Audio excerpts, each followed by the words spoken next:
was a dark and stormy night, nor'easter rolling in. It's a long 12 hours, the power's out again.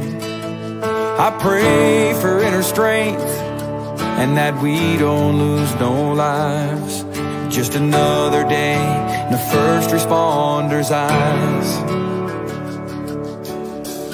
Half a cup of coffee's gone, the first run comes in. A car slid off the road, there's a family trapped within. My heart beats like a hammer, I can barely catch my breath. I'm thinking the worst and hoping for the best.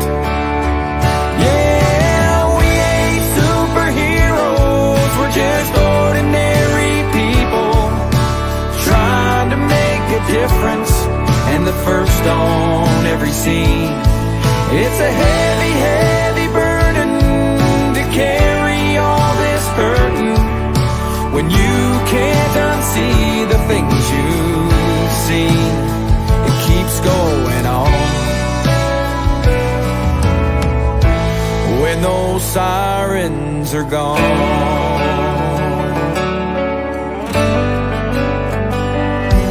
Now my shift is finally over, I gotta deal with what's mine and try to find a way to leave those tragedies behind. So I hug my 2 children, I kiss on my wife. Just another day in the first responder's life. Yeah, we ain't superheroes, we're just ordinary people trying to make a difference, and the first on every scene. It's a heavy, heavy burden to carry all this burden when you can't unsee the things you've seen. It keeps going on. When those sirens are gone.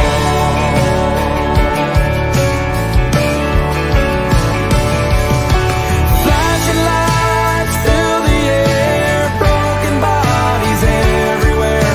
Another bad dream is stealing my sleep.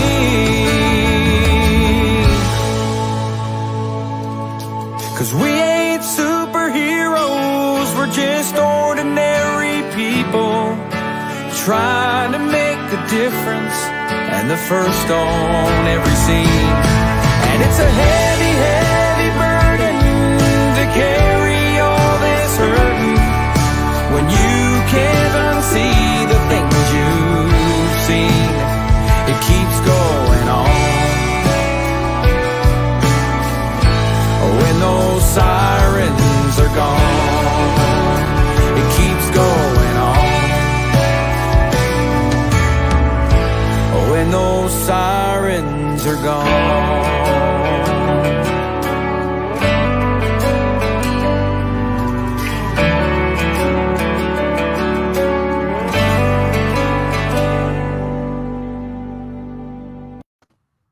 Hey, welcome to the award-winning Mad Radio Show, your first responder network with John and Sam. Welcome, Sam. How are you? Hey, how's it going, everybody? Doing great. What I matched my background tonight. It's like the third flag right in the middle. I just realized that.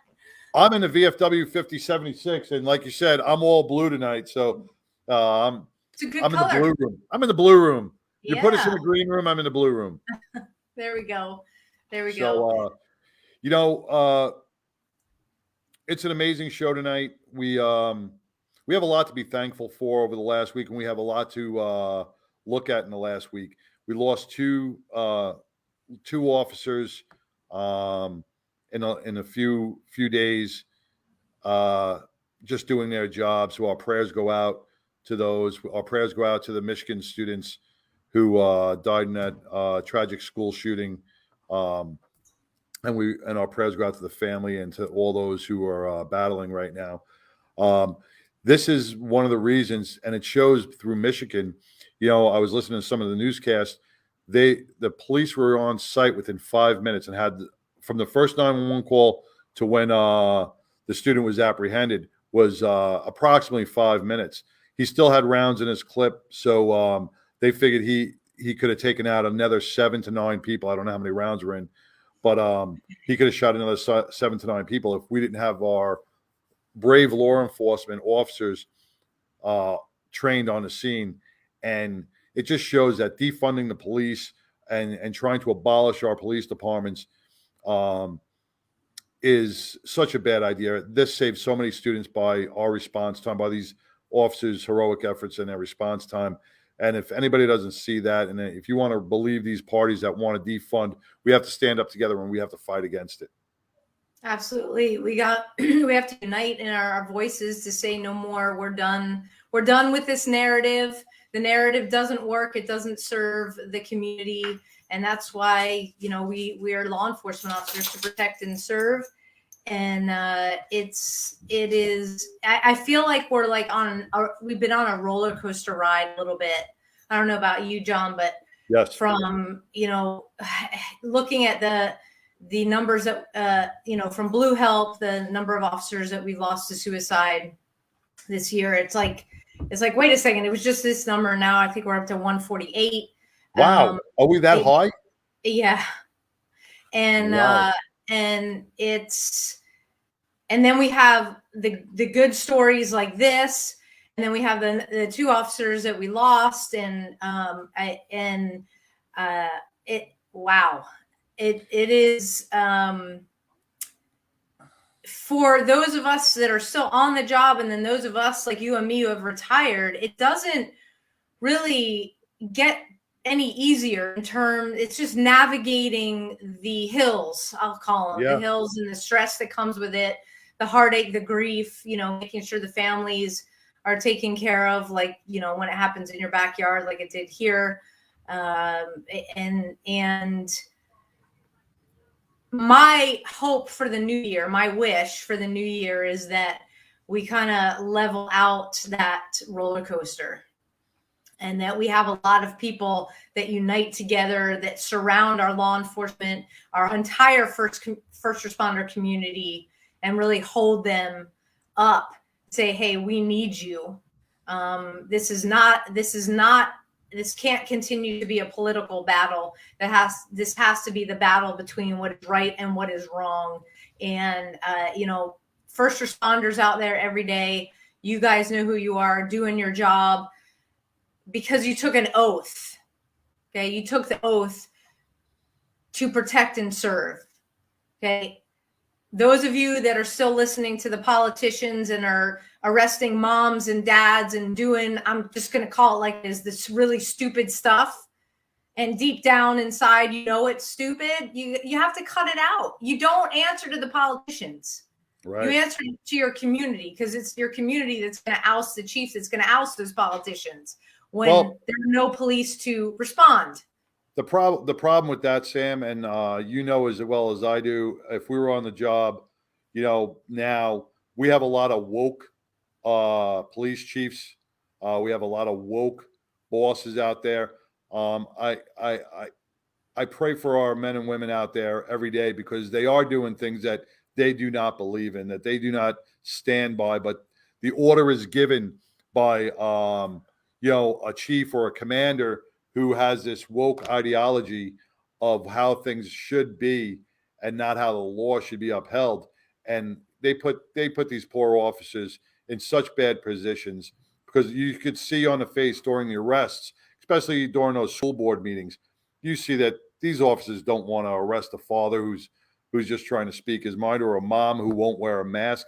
They don't want to do that, but they're being held accountable by their woke commanders. And that's a sad state of affairs when we have that. Yeah, it is. It's changing the entire face of law enforcement, and we can certainly talk about this more with our guests. Before you bring them on, I just want to touch on a topic, real quick.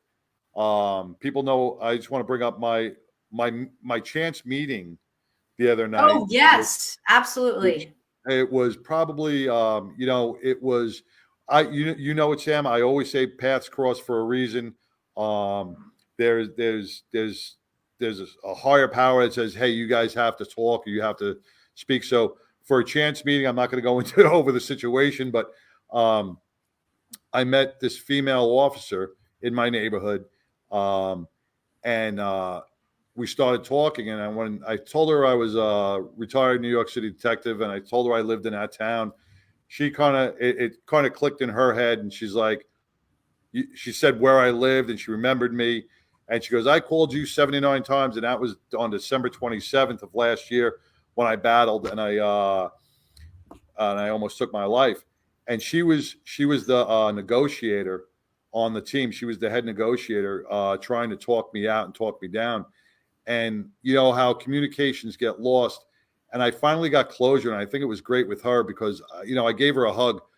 She was in such a bad position. I put her in a bad position. The whole situation was bad, and she tried her hardest. And I'm glad she got a little closure out of this as well. And I found out, she battles the same demons as we battle. And she was going, she was following her protocol. She was following her, her street survival tactics. I can't fault her for that. And for the longest time, for almost a year, I battled with the way the SWAT team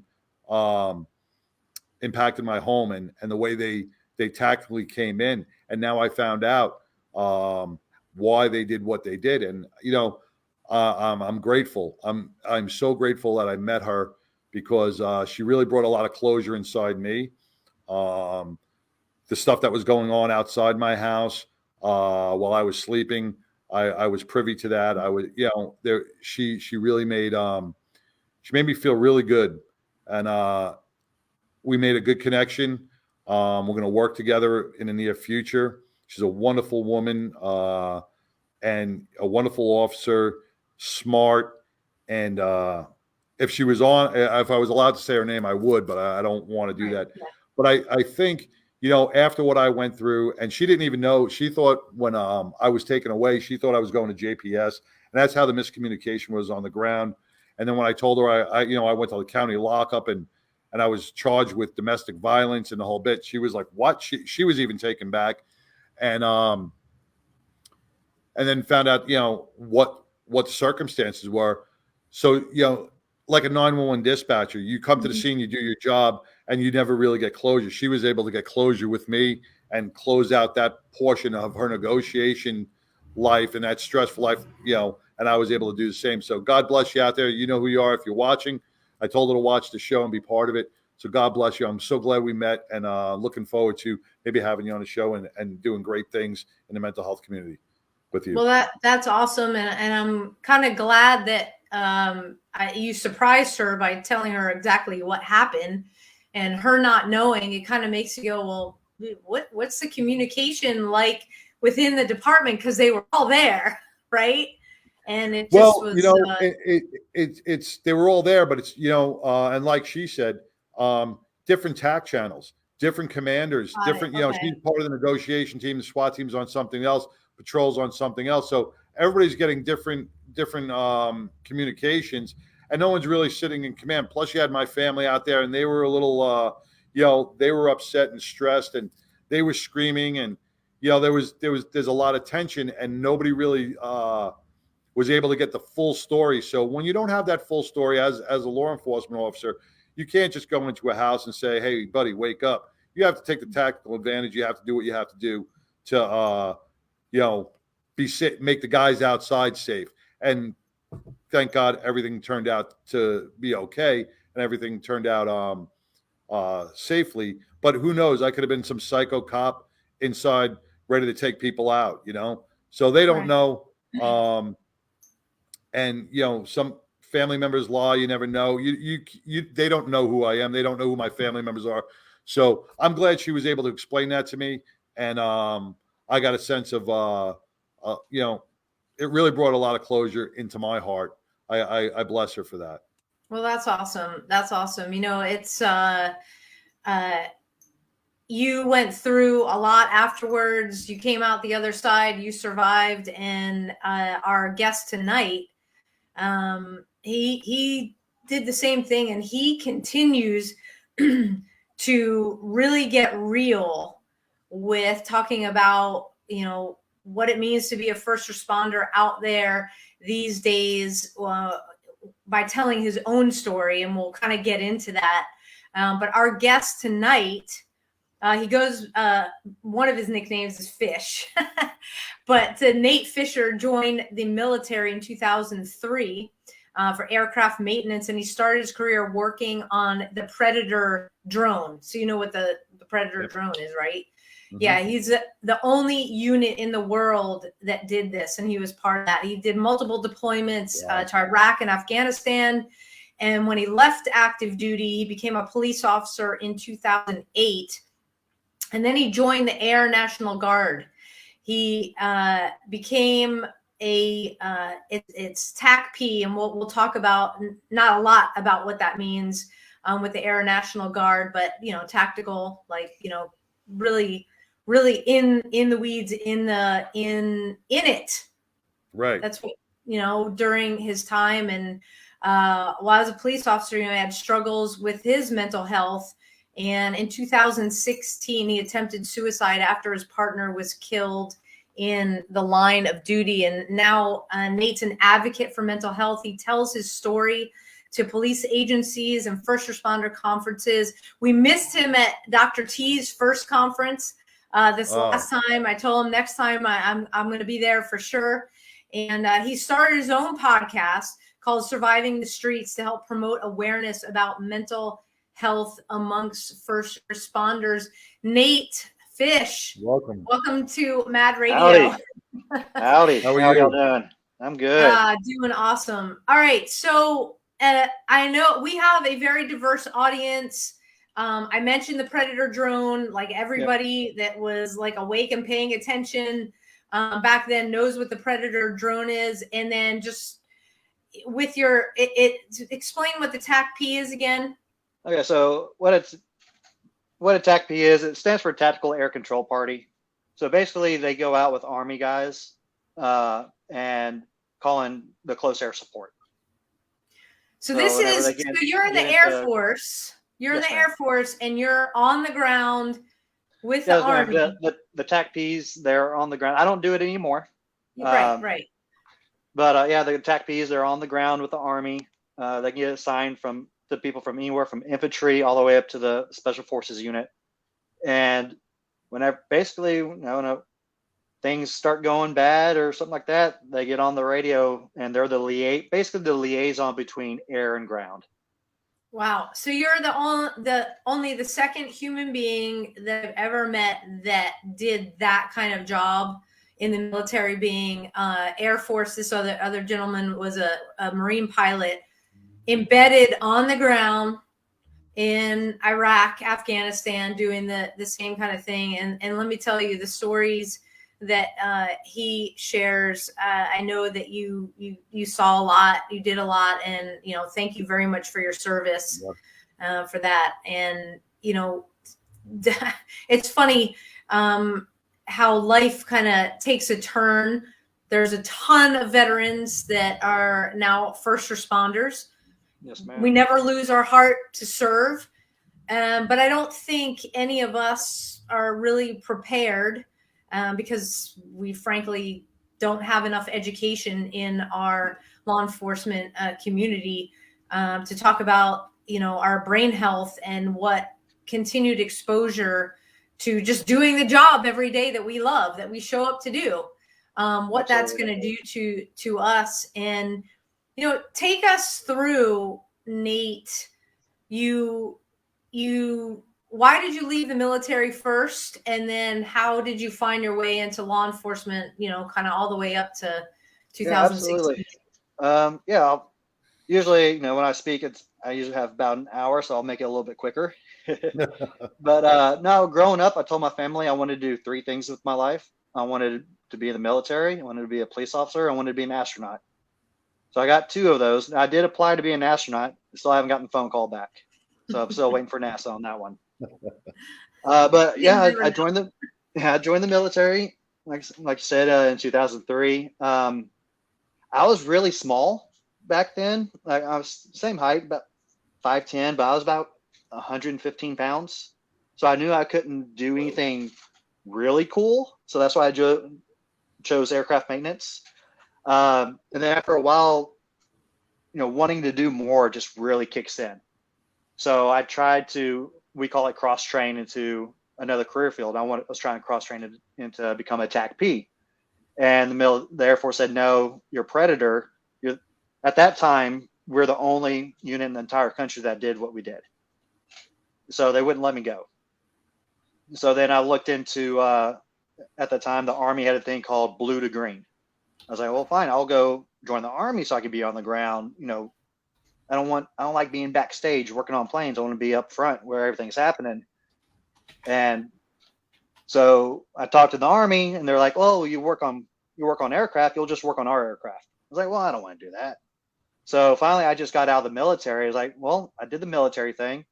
Let's go do the police thing. So I lived in Vegas at the time. I packed all my stuff up, moved to Texas, and I applied to some police departments in the Dallas area, and I got hired by one. Let me ask something. I started my, yes, sir. Living in Vegas, why didn't you apply in Vegas? Is there a reason? I'm from Texas. Oh, okay, all right. Yeah, but you're living in Vegas. Okay. I'm a Texas boy. I was just Come on stationed in home. Vegas. Yeah, Okay. yes, sir. Yeah, Texas is the greatest nation in this country, so I had to come back. Awesome. Absolutely. So yeah, so I joined the police department in 2008. I became a TAC-P in the Air National Guard in 2009. So I'm starting to do all my dreams, with the exception of going to outer space, pretty much all in the same time frame. So while I'm doing that, I'm on patrol. When I first became a cop, I'd gained a little weight. I was about 130 pounds at that time. So immediately I didn't work the best of areas. So I got, what's the best way to describe it? I got tested a lot on the streets. I was very small stature. I had hair at the time. And people would be like, oh, they'd see a small stature guy, real skinny. I'm sure I can get away from him. So I got tested a lot physically, many fights. And that slowly starts wearing you down mentally, to where I got to the point where I didn't want to go out in public. I didn't want to be around people, because I'd be talking to one suspect and get blindsided by another one. I've had times where I fought two people at once where it might have only been like 10 or 15 seconds, but that's a long 15 seconds where, you're trying to hold on to your gun and fighting two people. So things slowly started wearing me down. During all this, I ended up getting married, and we had a kid. Now I was in the Dallas area. She ended up living in the Houston area. The Dallas area made a lot more money than the Houston area. It is ridiculous how much better the officers get paid in the Dallas area. So I stayed up there in the Dallas area so I can make a living, because with our son, I didn't want him to be in daycare the first 2 years of his life. I wanted him to have his mom around. So I stayed up in the Dallas area, and in a 2-week time frame, I'd probably go home for about 2 to 3 days, just so I could stay up in the Dallas area and work. And I was working over 80 to 100 hours a week, trying to make sure I could provide and give everything that they wanted. If she wanted a new house, I went and I worked my butt off to try and get that new house for her. Things like that. Whatever you want, I'm going to try and provide. My dad taught me how to be a great provider, because he was such a hard worker. So I was trying to do the same thing, but that slowly started having effects to where my 3 days at home, I didn't want to do anything. I didn't want to talk to anybody. I wanted to sit on the couch and veg out. My wife at the time was like, hey, can you take out the trash? No. I just wanted to veg out. She tried, hey, what's wrong? Nothing, I'm fine. Just leave me alone. I can't talk. I don't know how to talk. And, a lot of first responders are like that. Right. As well. So coming out, let me ask something, Nate. coming out of the military, and especially in the units that you were in, was there any transition support coming back into civilian life? No, not at all. No, Not for me, because I went from active duty straight to the Guard. So that was supposed to be like my transition. Usually when you get out of the military, you go through like out processing briefings and classes like that to help you try and transition to civilian life. I didn't get that since I was going straight into the Guard. right. So you became a cop. You're still carrying everything from the military on you now. Everything from law enforcement is just being piled on top of all your military traumas with Yes, sir. no decompression. Yes, sir. Wow. Yes, sir. So getting all that, then everything with the police work is starting to pile on. Now my marriage is starting to fall apart. I'm never home. Now, whenever I tell people, about my story, I always say, there are three sides to every story, as every cop knows. There's his side, her side, and the truth is in the middle. And you're only hearing my side. My side just happens to be the truth. That's how I see it. I agree. I didn't even hear the story, and I believe you. So the marriage really started falling apart. I started getting accused of infidelity all the time. I was sleeping at work and would have to FaceTime to show that, hey, yeah, I'm at work sleeping. And so things just started piling up. I'm still in the military. I ended up leaving the TACP unit, one of my dream jobs, to try and make sure I wasn't gone so much, so I can maybe be home. Because I worked nights, and when I wasn't working as a cop, I was usually gone off to training or something with the military. Right. So I was never home. I was an absent father, an absent husband. Those things just really start piling on to the marriage, and things just were not going good at all with the marriage. So that started piling on. I went back to aircraft maintenance. I went back to a Predator unit here in Houston, and I started deploying a lot with them now. So what I thought would help, it didn't help. So finally, I came to do our drills, which is we do the 1 week in a month, 2 weeks a year thing. So in end of 2014, beginning of 2015, I came to one of our drills, and my unit told me, "Hey, call your work. You're not going back." We got sent straight overseas within 5 days for a mission that we had. So I told my wife at the time, "Hey, when I come back, I'm moving to Houston. I'm going to try and fix this."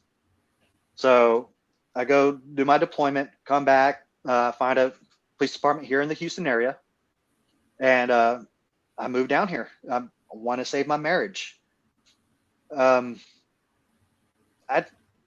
So I had all this trauma from military, from police, a failing marriage. Now I just took salary-wise, $25,000 pay cut a year. Just by going to Houston. By going to Houston, I lost $25,000 a year just in base salary. Wow. That doesn't include my part-time jobs, overtime, or anything like that I was doing. Now, being from New York, let me ask something. Houston and Dallas, I mean, I've been to both, but I don't know how the police departments work. They same amount, population? Are they? I mean, they're both big cities. You would think that there wouldn't be that much of a discrepancy in pay.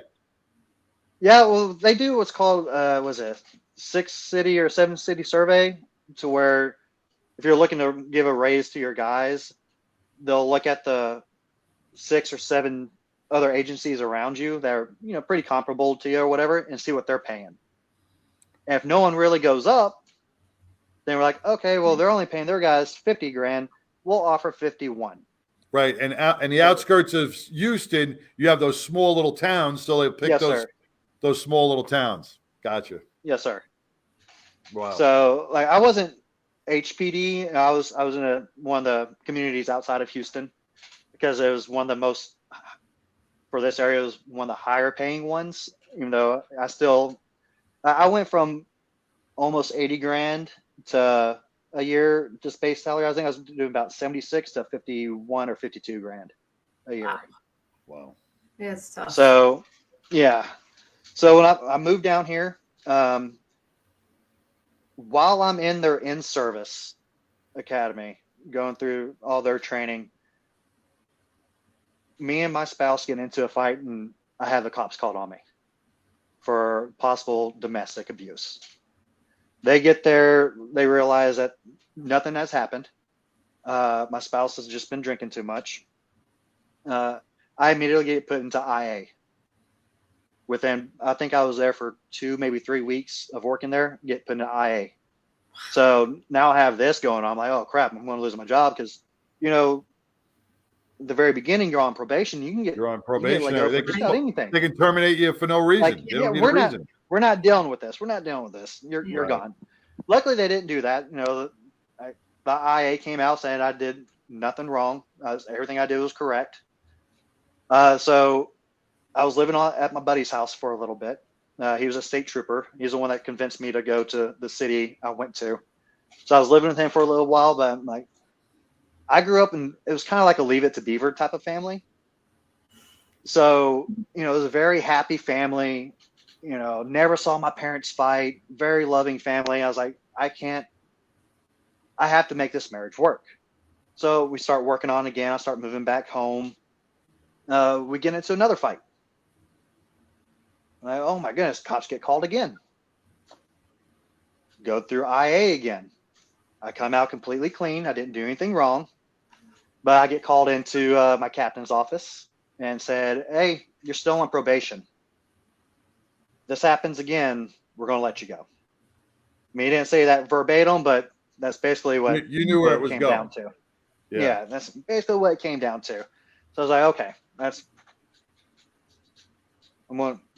gotcha. So, of course, just like everyone else that doesn't realize how bad their relationship is, they still trying to work on it. So I'm still trying to make it work. You know, that's how it's supposed to be. You know, when you say I do, it's supposed to be forever. So I'm trying to make it work. During all this time, an officer named Indy Ekpanya, I can never pronounce his name, and he's my partner, Indy Ekpanya, he got assigned to my district. He's green, fresh out of FTO. My sergeant came up to me, my lieutenant came up to me, and they're like, hey, he's very green.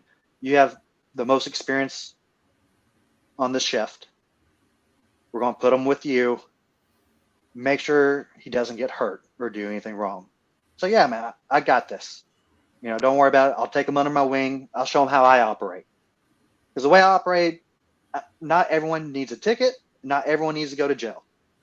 People are people. They make mistakes. Sometimes just talking to me, that gets the point across, and they're not going to do it again. So that's why I'd go to some of his traffic stops and stuff like that and kind of help him out and things like that. And then in June of 2016, on actually June 11th of 2016, we get sent to a noise disturbance.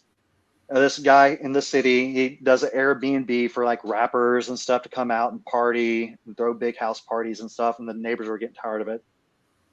So it's one of those on a noise disturbance. It's something I always handled by myself.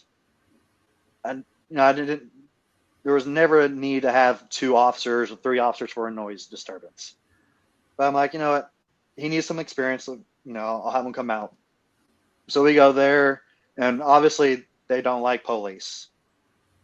Yeah, they're disrespecting us and stuff like that. And finally, I was fed up. Like, hey, if I have to come back out here, I'm going to do something to y'all. I don't know if it's going to be a ticket or I'm just going to start taking people to jail. But something's going to happen. Like, I don't want to come back out here. Like, all right, well, whatever.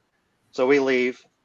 The crazy thing about that day on June 11th, Indy was, he's my district partner. That's the first time we ever got to have lunch together and sat down and talked and got to know each other's families and stuff like that.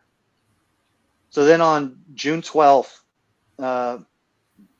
late 0200, 0300 time, we get called back out to that same house with the noise disturbance. And again, it's something I always disregard people. It's a noise complaint. If I have to write a ticket, I can do that by myself. I don't need help. You know, at this time I had 8 years experience doing all sorts of stuff, and I was a SWAT guy at my last department as well. So I know how to take care of myself. I know how to handle situation. My verbal judo is very good at this time. So I go and I talk to. So we go to the call. I'm sitting there waiting. Another officer shows up because they know I'm about to have some fun. The city I worked in was a very slow city. I went from a 10-hour shift getting 30 to 40 calls a night to 12-hour shift getting 2 to 3 calls a night. Wow. So it was very hard for me. Yes. Yeah. Exactly. So and everyone knows, oh, Fish is about to have some fun. Let's go watch this. So a couple officers show up and we're like, hey, you want to go? I was like, no, I need to wait for Indy. He needs this experience. He needs to know what it's like to be completely disrespected, how to keep your cool and solve the situation. So we're sitting there waiting, and it's taking him a while. It's a big district, so I'm sure he's coming from the other end. So I'm like, hey, let's start making our way up there, and he'll show up any minute now. So we start walking because we park a few houses down like you're supposed to. So we start walking up to the house. Next thing I know, our radios click on. The dispatcher comes on and says that there's been a vehicle accident involving an officer, and the officer is unresponsive. They gave out the location. I knew immediately who it was. I knew it was Indy right then and there. We hop in our cars. We take off. The 2 other officers are in front of me. I completely passed them up, which you're really not supposed to do, but we're going lights and sirens. I didn't think they were driving fast enough for me. I passed them. I can't remember if I was the first or second officer on scene, but I was the first one to Indy. I ran up to the car.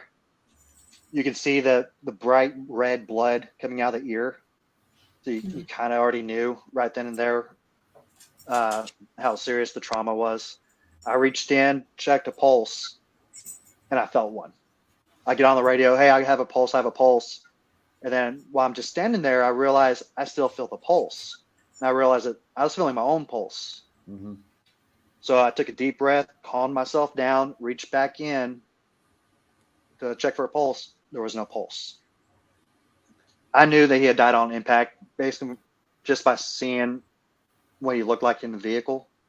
I've been on fatal accidents before. I've seen that type of injury, the type of blood coming out of the ear and stuff like that. I immediately felt guilty because as a call, I always disregard my cover on. I always took care of by myself. I went and sat down on the curb while fire got the jaws of life out to get them out of the vehicle. Life flight came in. I sat on the curb. Asked myself, what did I just do? I felt like I just killed my brother. It was my fault because he was my responsibility, and I had him come into a noise complaint. Something that I always take care of. So he gets life flighted to the hospital in downtown Houston, that's where he was pronounced dead. I go to the hospital. They have him set up in his own room. I go in there. I'm probably in there for about 10, 15 minutes. I'm apologizing to him, saying my goodbyes. I walk out, and someone comes up to, there's a few of us there. Someone comes up to us and says, hey, we need someone to go sit with the suspect down in the ER. And no one's raising their hands. I'm like, I'll go. Like, all right, thanks, Fish. And I go down there, and I have to watch medical personnel take care of the person that just killed my partner. And I didn't think that was going to affect me. I got so angry while I was sitting there watching them treat her. All she had was I think just a broken leg. That was it. She had a broken leg. My partner was killed. She ended up getting 33 years for intoxication manslaughter of a peace officer. Wow. I don't think it's enough, Yeah. but it is what it is. So while all this is happening, this exact same week is whenever I find out my marriage is ending. So I'm going through the death of my brother, my partner, the person I was responsible for, coming home and finding out that I no longer have a marriage. I'm losing my marriage. I'm losing my family. Something that I've given up a lot of things for to try and make it work. So one night we get into a fight, me and my wife at the time. You know, it was after my partner was killed, and I had enough. I couldn't do it anymore. My off-duty weapon was right next to me. I always carry around in the chamber. I picked it up. I looked right at her, put the gun to my head, pulled the trigger. Click. It didn't go off. I was truly done. So I did what I've always been trained: slap, rack. And I went to do another one. I can't remember if a round flew out or not. That's the only thing I really don't remember. But I know I always kept a round in my chamber. So I was like, okay, I carried Glocks. I've never had an issue with my Glock either. So I slap, rack, went to do it again. She grabs the gun. I leave and go sleep in my car in a parking lot. It didn't dawn on me until I started telling my story that above me, in the room I was in, my son was asleep in the room right above. Until I started telling my story, that never really dawned on me until this past year. Wow. So I did that. I attempted suicide. Got the divorce. With the military, right before I left the police department, the military sent me to Sigonella, which is in Sicily. So I had a vacation. Got to go to Sicily for 4 months, doing a mission out there with the drones. I started binge drinking a lot out there on my days off. I was the lead guy for the job I had, so I always made sure my guys were good. But on my days off, I would drink. I drank heavily. Nate, let me just rewind you real quick. Yes, sir. The loss to your partner, your FTO, you're the FTO, that loss. And this is 2016. Was there any, once again, we're looking at, we have no decompression from military service to first responder into the police department. Now you just lost your partner. What's the tempo of the police department with you on that loss? Like, are they offering help? Are they doing anything? I did get my sergeant. I had a good sergeant. I did have a good sergeant because I didn't sleep for 3 days. I would make myself pass out from alcohol, but we all know that's not sleep. Right. So I came to work, and he's like, "When's the last time you actually slept?" I was like, "I don't remember." He's like, "Go home." He's like, "You didn't charge me any time or anything like that. I didn't have to take a vacation, sick or anything like that. He just had me go home." Then he gave me the number to Victims Advocacy to where I could go get some therapy. The only problem is the therapist that was assigned to me, she never worked with first responders. She didn't know anything about the trauma or anything like that. All she wanted to talk about was my failed marriage. But I was feeling guilty. Yeah. But I was telling her, I was like, I saw the writing on the wall about my marriage. I'm upset because I feel guilty. I just killed my partner. Right. They're like, "Oh, I'll give you some medicine, but let's talk about your marriage. Just stuff about your marriage." Like, one, I'm not taking medicine because I have to tell the military everything I'm taking. And if they find out you're having a mental health issue, they can kick you out. Right. So I didn't want to lose that job. And I didn't want really anyone at my department to know what was going on because I was scared to lose my badge and my gun. I didn't Now, trust let my admin. Well, You didn't? Okay. Had you seen them take somebody else's badge and gun? Like, was there a No, precedent? they're just one of those things where it's that old adage: if you can't Mhm. handle this job, if you're having troubles handling this job's not for you. see, I was just going to say the same thing Sam said. It's that stigma that it's bred into us that, hey, if I say something, my gun, my shield, everything's going, my identity's going, I'm done.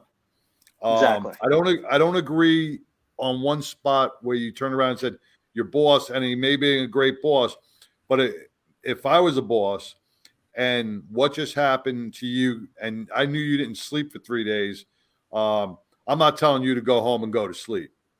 Mhm. You know what? I'm taking you by Absolutely. the hand and saying, listen, we're going to talk to somebody right now. I'm putting you on my couch. I'm putting you under observation. I'm not letting you go home and go to sleep. Yeah. It just, that's right there. And this is where we see a lot of the suicides happen is we're missing the red flags and the cries for help in our officers. It's not everybody Yep. turns around and says, hey, I'm going to commit suicide, or Exactly. it's the non-sleeping, it's the loss in production at work, it's certain things. And Sam, we had that same when we were doing that workshop way back when we asked that certain sheriff, well, if one of your guys is having a mental breakdown, what are you going to do? Well, I'm going to go to his house. I'm going to take all his guns out of his house. I'm going to raid his house. What are you going to do? Why are you going to do that? Wait,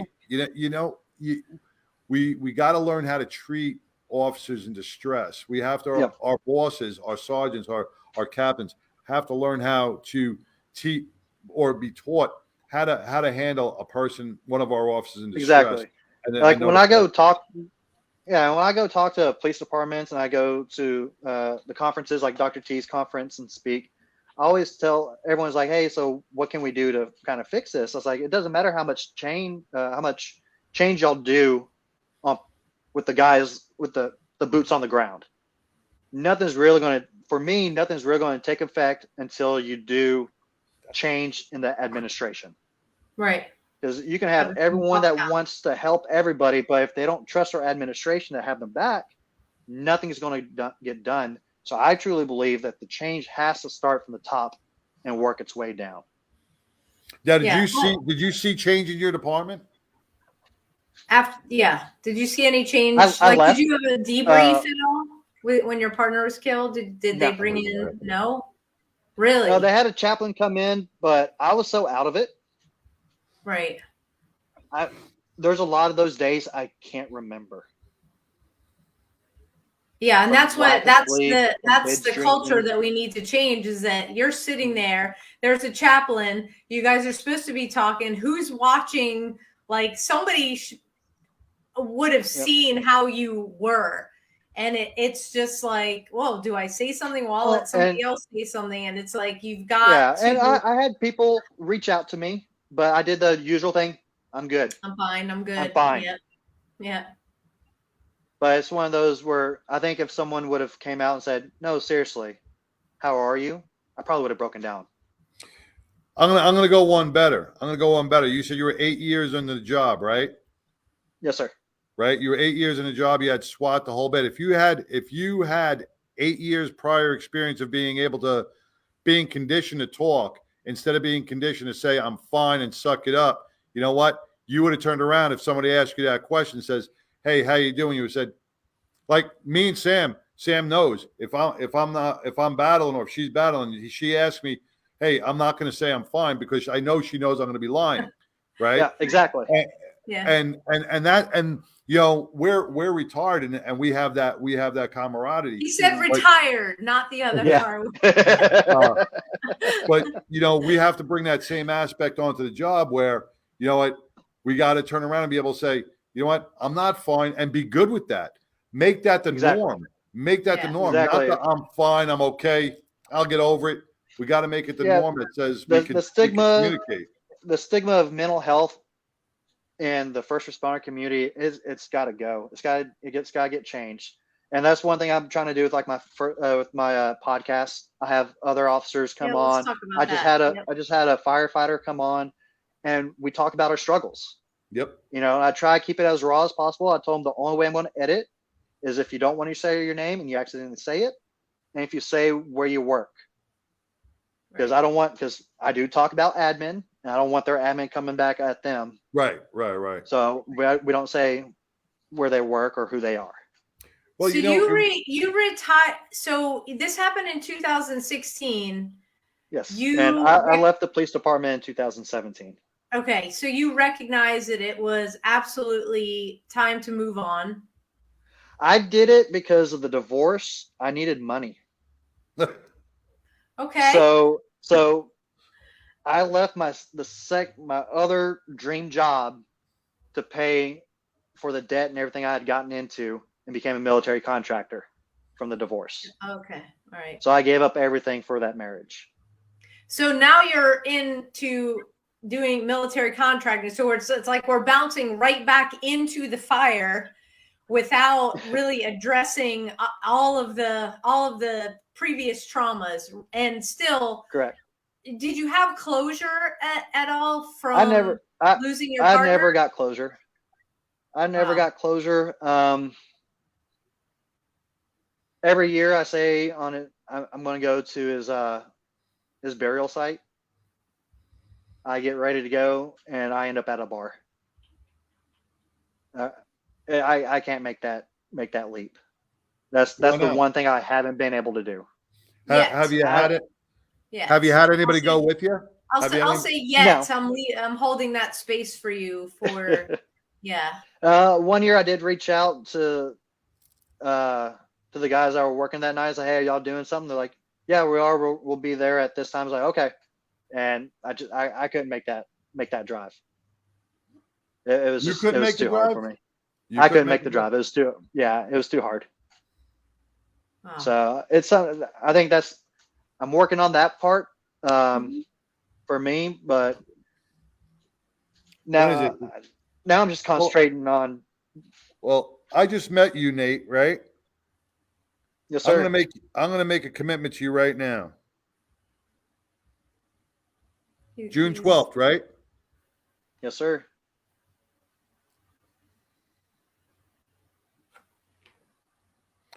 I will go with you, and I promise you I will go with you. You just let me know what time. I promise you, June 12th, I'll be there with you by your side. I'll drive if I have to, but I'll get you closure, and I'll be by your side the whole time. Yes, sir. All right. I appreciate that. Yes, sir. Yeah, this is the network. You know, we talk about what that blue line means, and what it means to be on it, and what it means to be off it. And you know, think of the blue line as a path. And while we always strive to do our best when it comes to up here, we can find ourselves off it real quick. And the stuff that you're doing with the podcast, which folks, I'm going to put this up here right now. If you want to listen to an incredible podcast, it's called Surviving the Streets. I've listened to a couple of episodes now, and it is some of it's not easy to listen to, just frankly, because it is so real.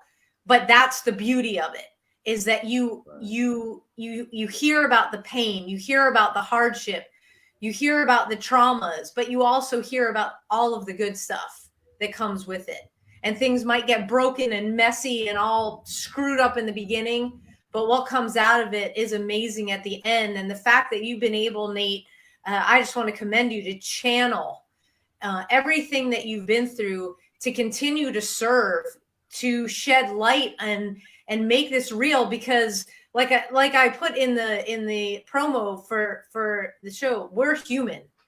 We're not robots. We are not a light switch of emotion. Even though sometimes we have to be, it's like, hey, when you're showing up for a scene, you're 100% on, but it's in the quiet times, and you don't just flip that switch. And exactly. And it's the all of your guests, just their willingness to come on and just tell it like it is. For anybody that's not a first responder, I mean, first of all, first responders go, flock, go, because we all get this. It's amazing. If you're not a first responder and you're listening, go to the podcast and listen to it so you can understand what it really means to be a first responder, especially now.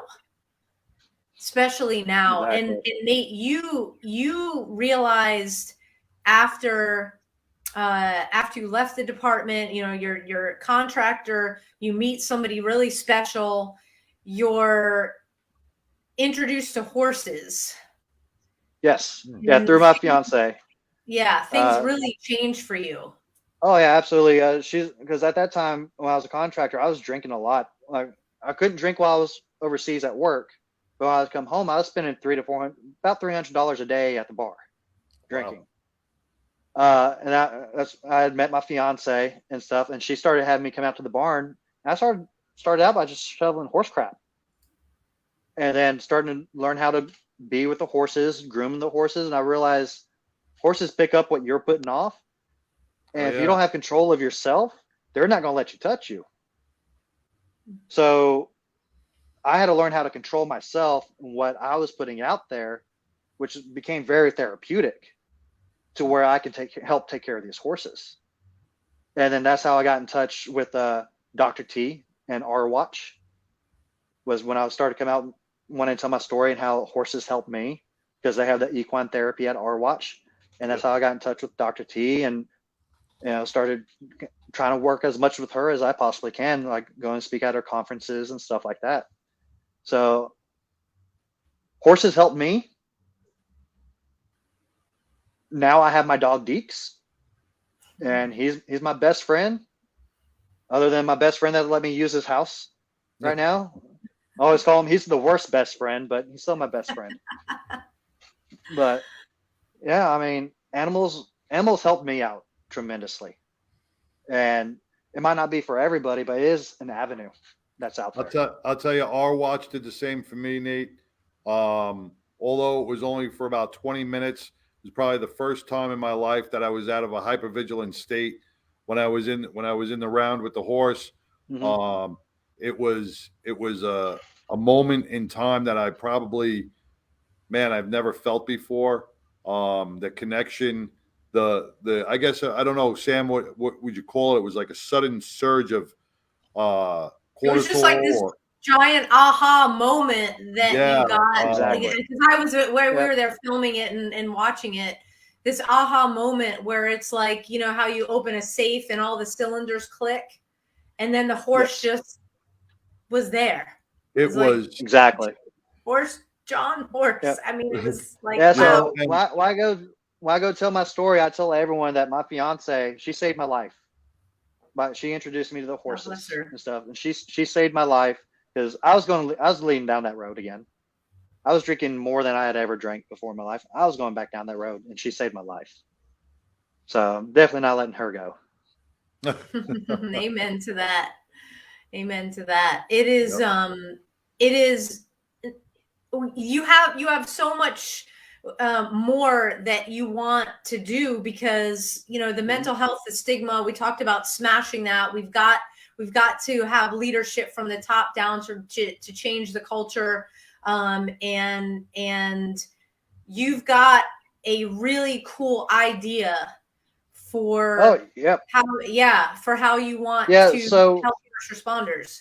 What we're trying to do now, when I say we, me and Sharon, she has my back. That's my fiance's name. We're both veterans, and no matter where we go in this country, we can tap into the veteran community. You know, there's always a veteran community no matter where we go. So I'm like, you know what? We need a first responder community. So I'm trying to develop a first responder community. I started a Facebook group called FRT. It doesn't stand for fart. It's FRT, First Responders of Texas. I'm going to put that up here. And we're actually hosting our very first social event for just first responders at a cigar shop here in Sugar Land, Texas, just outside of Houston, where the first 20 first responders that come, I'm going to buy which Surviving the Streets is going to buy their cigar, and we're just coming just to come together as a community, shoot the shit, whatever it is. If we end up talking about something hardcore, then we talk about something hardcore. If not, we're just having a good time. You know, cops making fun of firefighters, firefighters making fun of cops. You know, I wanted to build a community to where if someone is retired in Washington and moves to Texas, he can be like, well, I want to tap in. I still feel, you know, the law enforcement or the firefighter stuff still in me. They can tap into a community and start hanging out like-minded individuals that have done nothing but serve their entire life.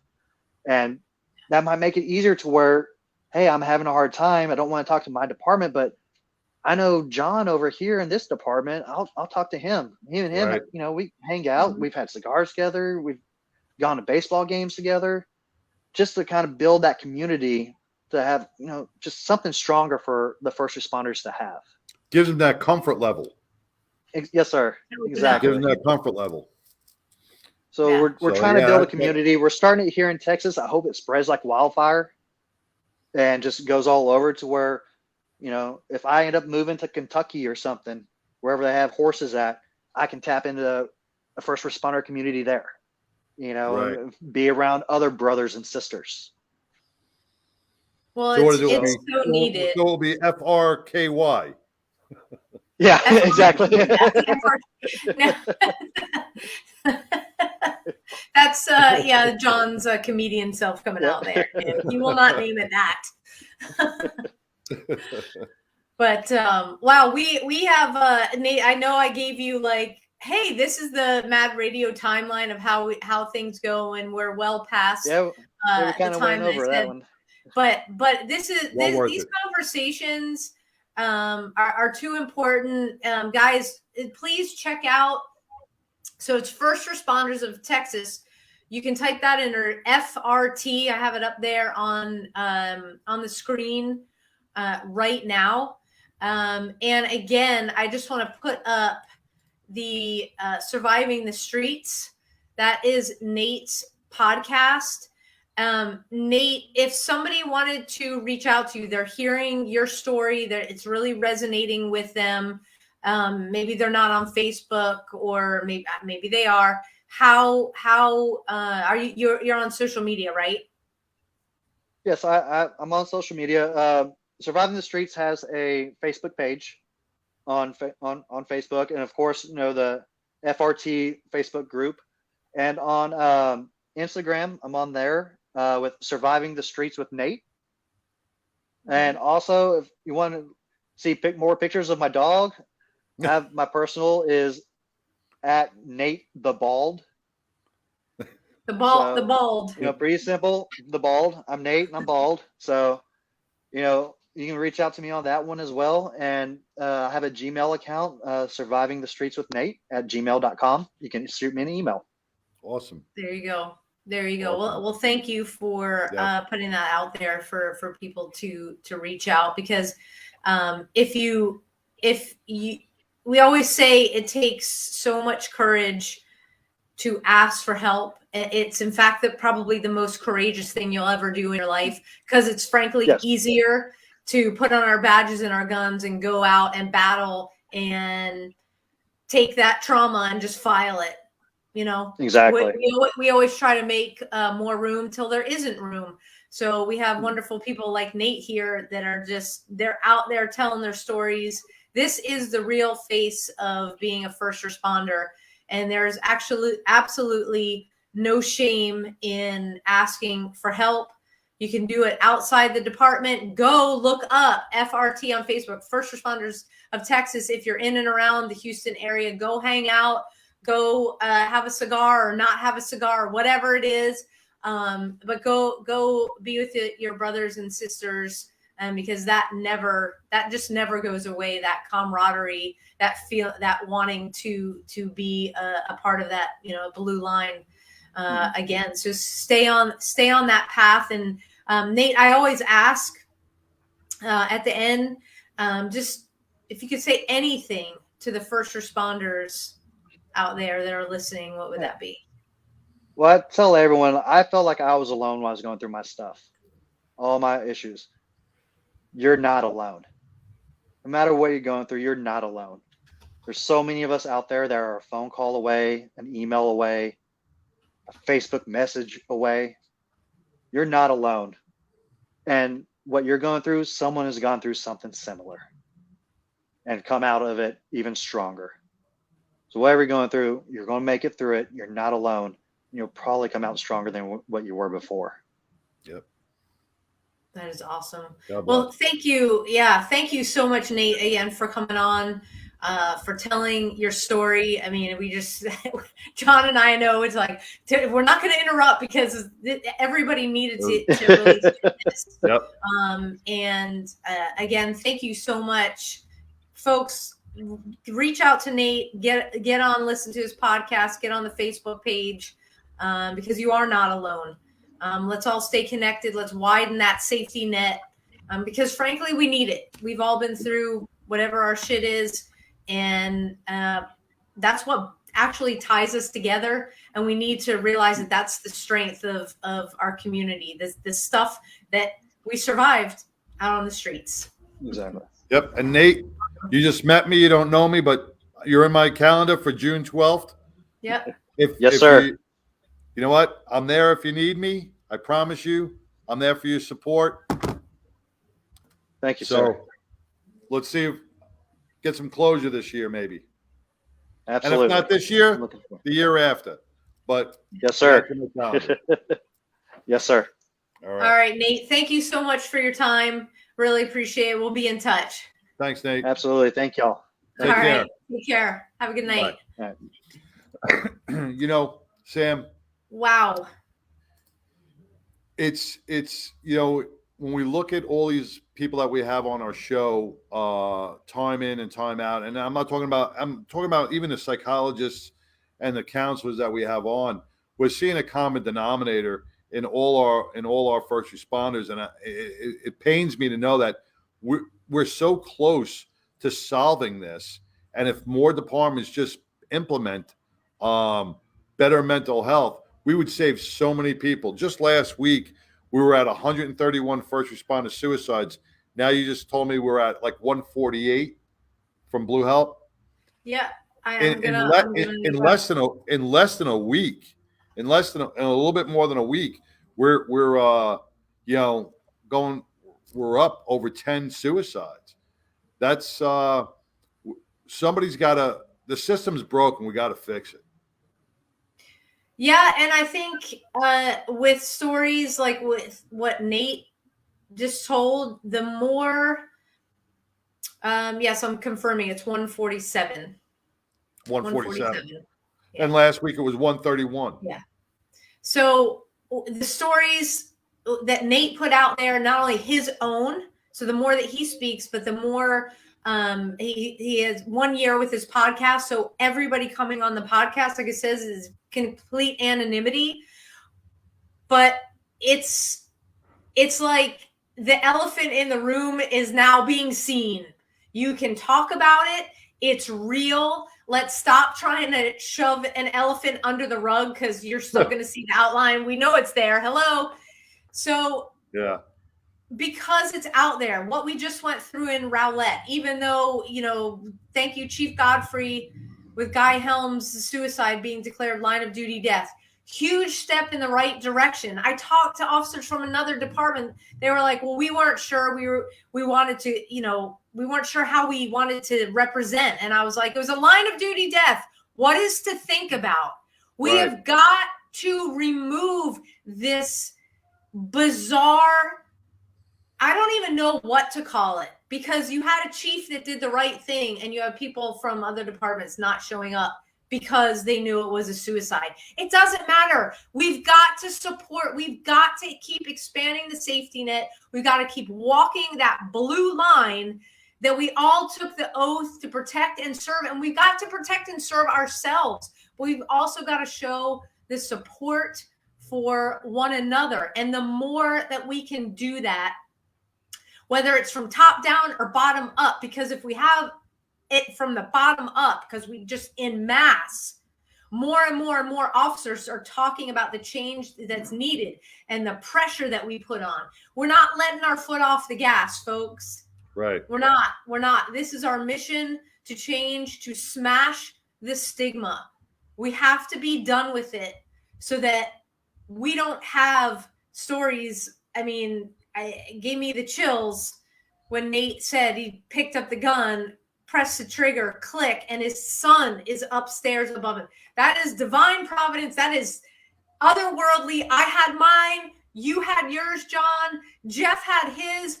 Doug had it. I mean, over and over and over again, we were put here. We went through the stuff that we went through in order to make a big difference in this world and to help the first responder community make the change, to help themselves deal with the stress, but also to show the command.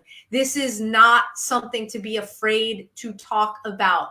You talk about in the public eye how you want your departments to function 100%. Who wants a shitty department? No chief that we've ever spoken to. Great. Brain health budget. Let's get it done. And if we have to go to the state of Texas, down to Austin to get it done, We'll go. have every department have a brain health budget. We will be there, and I know we won't be there by ourselves. Nope, and we'll be loud. I know we won't. Yeah, we've got hashtags smash the stigma. We're always here. Someone's always listening. This is amazing. I gave a shout out to Dr. T. Love this. I mean, it is critical information, and it's being real. Yep. It's being real. And that's what we need. So to all our first responders out there, we love you. We pray for you every single day. Thank you for doing what you do. Thank you for going out every day and putting yourselves in harm's way for us. And to our active duty overseas, thank you for keeping us safe here at home. To all of our veterans, thank you for your service. Thank you for setting the tone of what it means to be free in America, so that John and I can continue to do this kind of show, so Nate can continue to do his incredible podcast. And John, take us home. Just to all of the students and the families in Michigan, once again, we're going to sleep tonight with you in our prayers. We will pray for you to get through this hard time. And if you can be anything in this world, please be kind. Amen to that. And one thing, John, we forgot to mention is our programming note. So Mad Radio is changing our programming. We will now be coming to you the first and the third Wednesday of every month. So tune in on the, I got to go back to my calendar. I believe, yes, tune in. The 15th, we'll be back with a guest that I believe was on Nate's podcast, if I'm not mistaken. So it's another amazing story that you don't want to miss. Again, thank you, everybody, for listening. Thank you, Nate. God bless everybody. I'm heading back to the other side of town. There you go. Take care. All right. Bye-bye, everybody. Good night.